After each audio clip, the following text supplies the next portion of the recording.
শ্রীভূমি শহর আবারও উত্তাল। নারীদের সুরক্ষা নিয়ে প্রশ্ন উঠছে আবারও।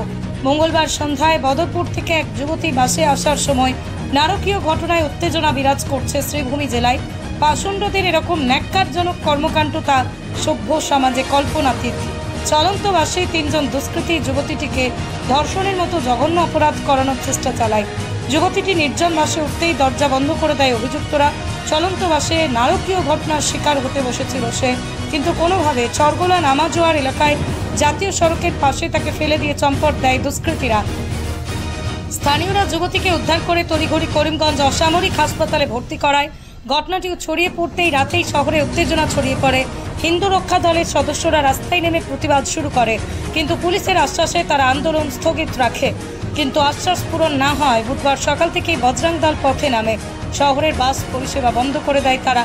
স্লোগান তোলে, অপরাধীদের ফাঁসি চাই, নারীদের নিরাপত্তা নিশ্চিত করতেই হবে।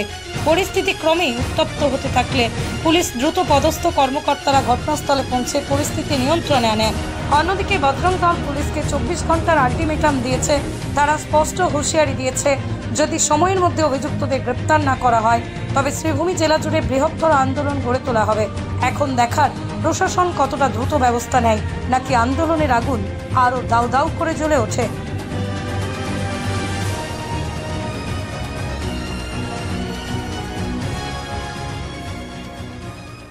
দেখেছি এবং শুনেছি যে আমাদের এক হিন্দু বোন বদরপুর থেকে শ্রীভূমি শহরে আসার সময় একটি বাসে উঠে এবং সেই বাসে 3টা মৌলবাদী জিহাদির বাচ্চারা সেই মেয়েটির সাথে বলপূর্বক অশ্লীলতা করার চেষ্টা করে। যখন মেয়েটি নিজের অস্তিত্ব বাঁচায়, শারীরিক অস্তিত্ব বাঁচানোর জন্য কোনোভাবে বাস থেকে হাল্লা চিৎকার করা শুরু করেছিল, তখন মেয়েটিকে সেই চোরগুলোর একটি পাশে গাড়ি থেকে লাথি মেরে বের করে দেওয়া হয় এবং মেয়েটি আজকের দিনও সিভিল হসপিটালে আইসিইউতে ভর্তি আছে। আজ আমরা শ্রীভূমি জেলার বজরং দল আমরা মাঠে নেমেছি।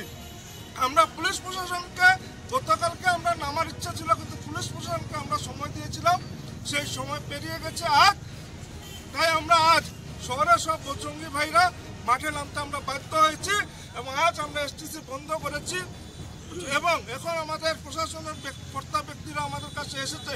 ওনারা আমাদেরকে বলেছে সময় দেওয়ার জন্য।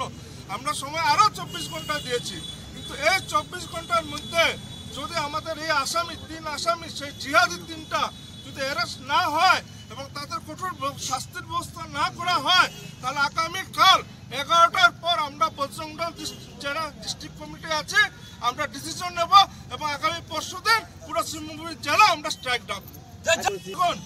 এটা এইসব যে কালকার যে ঘটনাটা হচ্ছে, এটা সাধারণত এতদিন আমরা দিল্লি, মুম্বাই এইগুলাতে, বেঙ্গালোর এইগুলাতে শুনেছি, কিন্তু এটা একটা আশ্চর্য ঘটনা। এই কালচার এখন আমাদের শ্রীভূমিতে এসেছে, আমাদের বরাকবেলিতে অর্থাৎ এসে গেছে।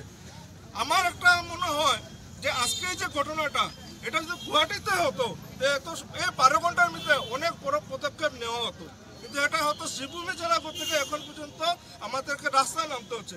এটা আমাদের একটা মনের মধ্যে একটা ক্ষোভ যে দেশের মধ্যে আমাদের সরকার, রাজ্যে আমাদের সরকার, এরপরও বজরং দলকে একজন আসামিকে অ্যারেস্ট করার জন্য রাস্তায় নামতে হচ্ছে।